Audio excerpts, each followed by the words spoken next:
we're here.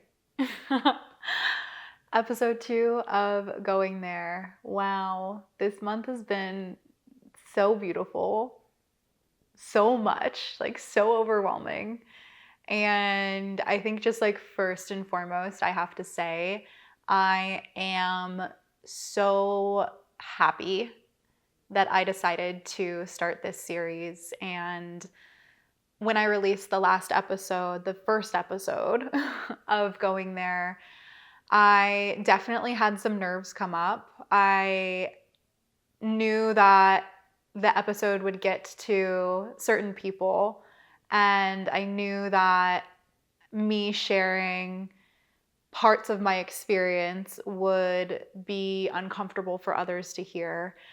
And at the same time, I also knew that me sharing would be really, really helpful for other individuals that are going through the same thing. And I just have to say, for those of you that sent me messages and shared your story and shared also that me sharing my story has helped you to come to a conclusion with decisions that have been in your mind for a while, specifically around relationships.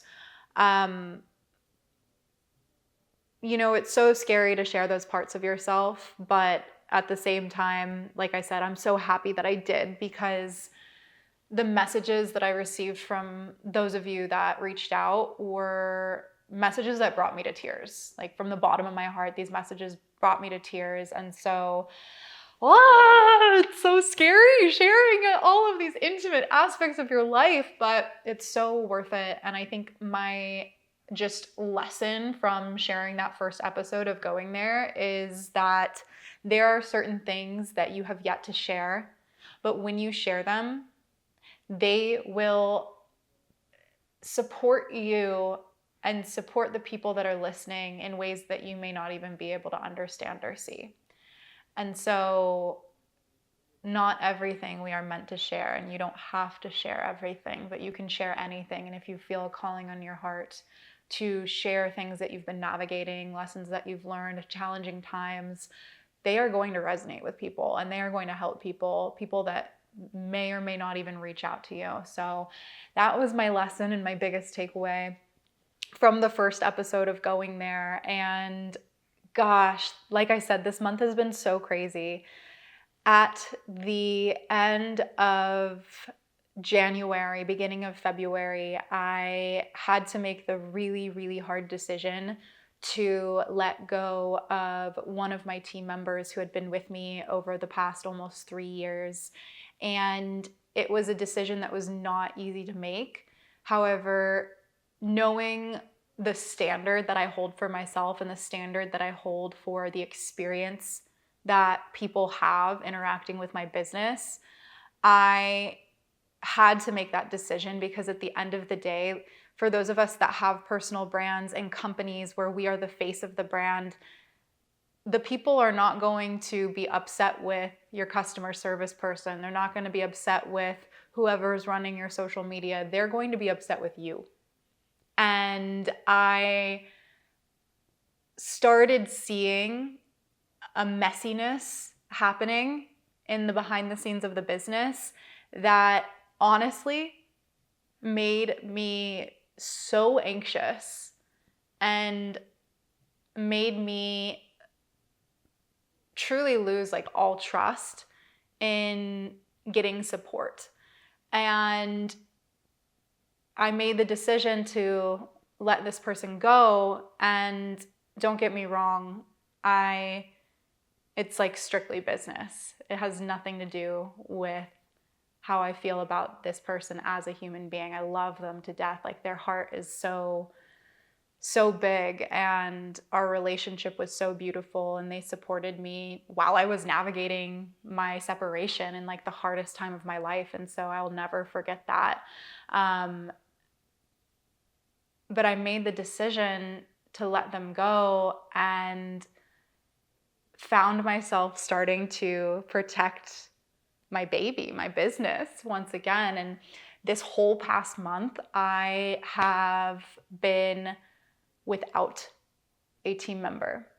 no one on my team. And I've been telling people this like here and there, and they've been like, what the fuck? How are you doing it? And I'm like, I honestly don't know. I don't know. Like, it wasn't so much to the point where I felt like I was drowning. I was having conversations because I did, spoiler alert, bring on a director of operations last week. But I was having conversations with individuals that were applying for this role, and I was like, look, I feel like I'm wearing floaties and I'm just barely treading water, keeping my head above the water. And so it wasn't so bad to the point where I was like, holy shit, like I can't do this. This is too much for me. But it was very, how do I say this? It was just enough that I could keep it up, but I couldn't grow. And I didn't have time anymore to really take a step back and ask myself, like, how can I innovate? How can I create? How can I build new things inside of the business? How can I refine what's happening? It was just very reactive because I was doing every single thing in the business, managing my personal Instagram, my business coaching Instagram, the Academy of Breath Instagram, the Alchemized Life podcast Instagram, our customer service inbox, like reaching out about payments failed, reaching out about different programs, setting up like all of our small groups inside of the Academy of Breath, which is a whole friggin' job within itself, community management. And so it was just such a overwhelming past month. And like I said, I'm so happy to share that I brought on a director of operations who is absolutely amazing. And I'm so excited about the work that we're doing. But what I wanted to share in this episode that I think is really interesting, and I shared a little bit about this on my Instagram story, is that, you know, I am so comfortable with investing big in mentorship. Like last year in 2022, I spent over 6 figures in mentorship alone. But investing in team was something that made me feel so uncomfortable. And I really believe that it's because of the permanence of it, even though nothing is permanent, but it was like this long-term commitment to another person with no technical end date in sight. And so I was having a conversation with my mentor inside of her mastermind, and I realized that there was this level of calculated risk that I was comfortable with as far as investing time-wise, but there was another level of risk that I was really scared and knew was an edge for me related to contracted time and building out a team. And what it came down to was that, and I've had this fear for a while, and I'm sure that many of you can resonate, this fear and this part of me that when I think about more opportunities and when I think about growing a team and when I think about investing into the business, there's so much excitement there and just so much just like, I'm so ready, let's do it, let's go. And there's also this little girl inside of me that's like, but what if people don't like me? What if they don't like me? What if I hire somebody to pitch me out to podcasts and no one wants to have me on their podcast? Or what if we do end up selling 100, 150 new spaces inside of the Academy of Breath in the next round and none of those people are happy? I was holding the duality and have been holding the duality of like, yes, let's go, let's grow, with that fear of, but can I even rise to the occasion? Can I even be that person? And it makes me emotional to think about that because it's not rooted in anything real. And I see this so often, especially with women, where there's this anxiety and this imposter syndrome and this need to grow self-worth instead of to just know that you are worthy. Like we feel like we need to prove ourselves. We need to be something other than we are.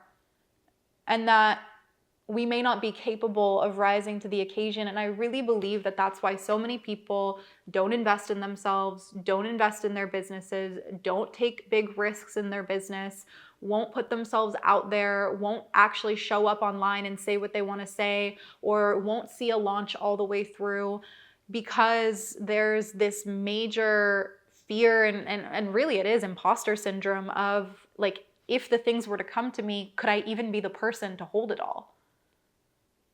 And I'm not sure if that resonates with you, but in conversation with my mentor, Steph, the other day, we were talking about this, and it came down to like, you are meant for it, right? Like, you would not be put in a position to receive notoriety, clients, financial success, happiness, health, well-being, love, if you weren't capable of holding it.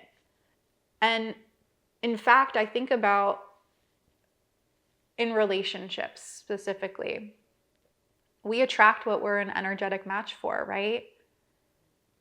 The people that come into our lives are attracted to who we are and what we are being and what we are embodying. And so I have to remember that, and we all have to remember that. The things that come to us, the success, the reach, whatever it is, the money, it comes to us because we are already a match for it. And so that fear of will I be able to hold it all is negated by just the sheer fact that you're not going to get something that you can't hold. I don't think God would give us something that we can't hold, whether that be a negative experience and a learning experience in our life where we feel like we've hit rock bottom and we're like, can I make it through? Like, I really believe the answer is always yes, we can. We wouldn't be dealt those cards if we weren't able to play the game. Or on the amazing, wonderful, incredible success and abundance side of things, we wouldn't be dealt those cards if we weren't able to play the game at that level either.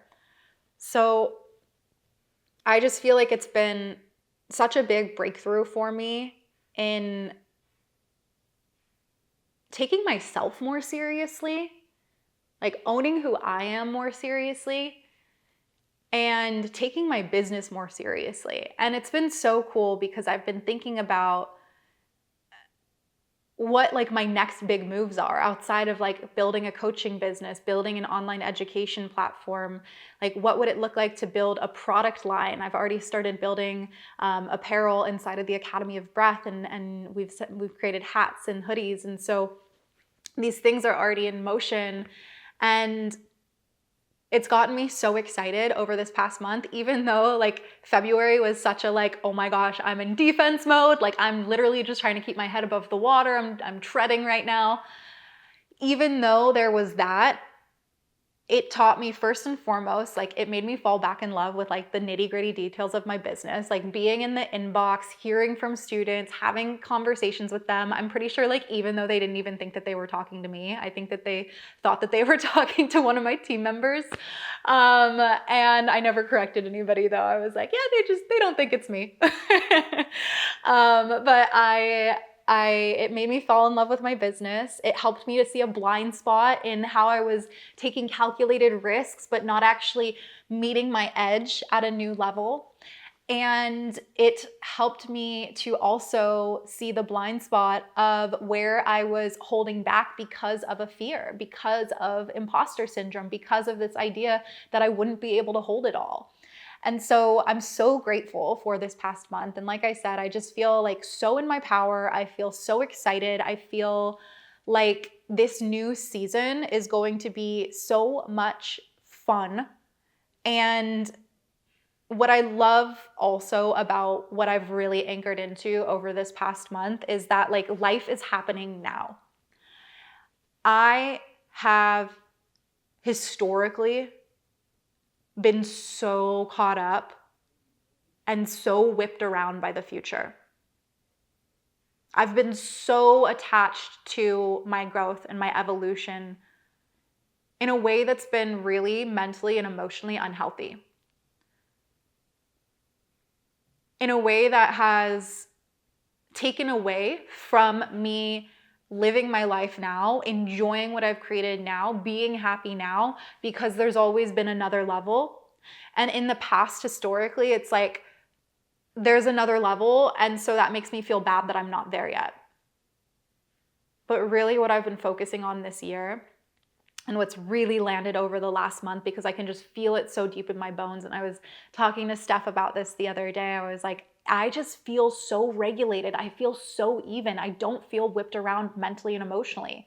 Like when I'm about to get my period during my luteal phase and then menstruation, yeah, I'm going to have a couple more darker thoughts come up and self-doubt come up. But even that, I notice what it is and I don't give it any airtime. And so I just feel like the evenness of my energy and my emotions and my mental health has been so solid lately and has helped me to stop with the mental time travel where I am either thinking about how good things were and how easy things were back in 2020 when everyone was buying online, or thinking about when it's going to happen, when I'm going to make X amount of money, when I'm going to hit this, whatever goal it is. Like I still have my goals. I still have the things that I'm excited about. There's still so much that I'm working towards, and I'm no longer letting that take away from living my life now. I'm no longer going to sacrifice this moment for a moment that hasn't happened yet. And what that's led me to experience in my everyday reality is so much more love, so much more joy, so much more fulfillment, so much more happiness. And I just wish this upon every single person. I wish this upon every business owner, every entrepreneur, every individual, every single human being, because so many of us are so wrapped up in what hasn't happened yet, or so wrapped up in what happened in the past. But life is happening now. Life is happening now. And if we can just truly see that and understand that and embody it, like for it to land in our bodies, then you will never miss another moment. And you will also realize that what is happening right now is everything that you ever wished for. Everything that you ever wished for. And it breaks my heart that we can't see that, or that it takes a while for us to get there. It breaks my heart that it took me till 30 to get here. I've had a pretty epic last couple of years, and I'll be honest, there was a lot of time where I was checked out or not satisfied or unhappy. And so this year has really been like a reclamation of my mental and emotional health and the quality of my life. And again, living life now. And so I hope that as I'm sharing this with you, it just inspires you to know that there's so much more to life than just the next milestone. There's so much more to life and business success than just the finances. And I will not sacrifice this moment just for some future date that hasn't even happened yet. Because guess what? When you get to that future date, it's going to be the now moment. And so you can either carry your dissatisfaction into that now moment in the future, or you can choose to address the way that mentally and emotionally you disassociate from what's happening right here and right now because there's somewhere else that you want to be in the future, or because it hasn't happened yet. And gosh, I just see it happening so often, especially with coaches and teachers and leaders that are making above $10,000 a month. Like I see it happening with so many coaches that are making 25, 50, 100K a month. And that's fucking sad. It's really sad. And that was me too. So I know that I'm not perfect. And I know that it's an ever evolving journey of like really like focusing on what's important and living in the moment, as cheesy as that sounds. But my wish and like what I really see with my work moving forward is bringing in more of this.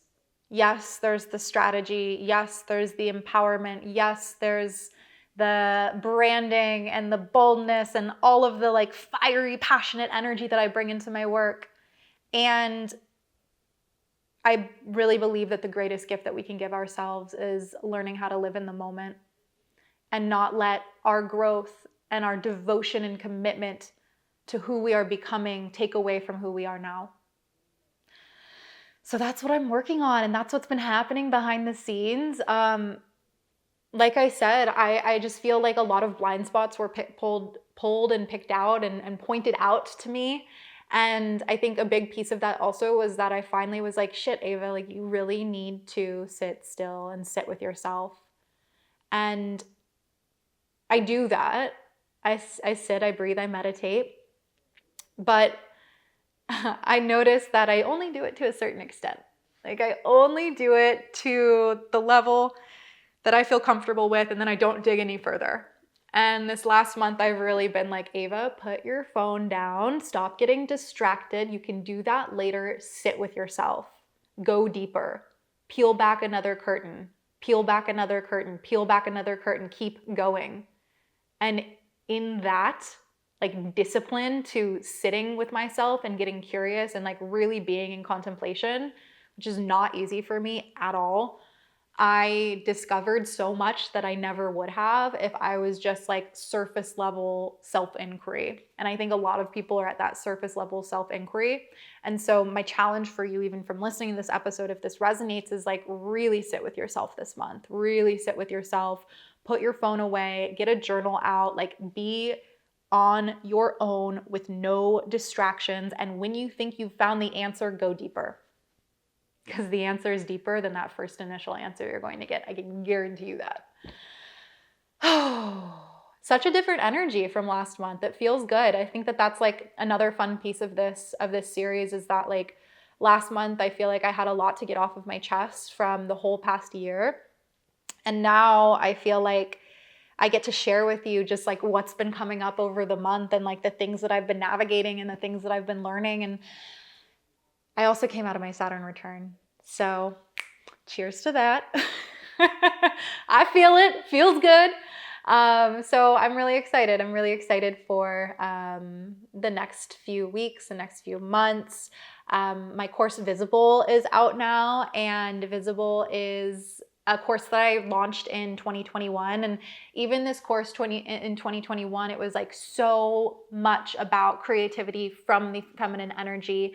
And I went back through all of the videos and I'm like, damn, this is so good. And I have so much more to say about content creation and visibility and being seen and self-expression and utilizing social media. And I just think that there's just like this really interesting energy that I've been playing in lately with like branding and social media and content creation that is something that I rarely see other coaches, especially business coaches, talking about through the lens of social media. Like the way that people talk about social media is so fucking boring lately. And I'm just so sick of it.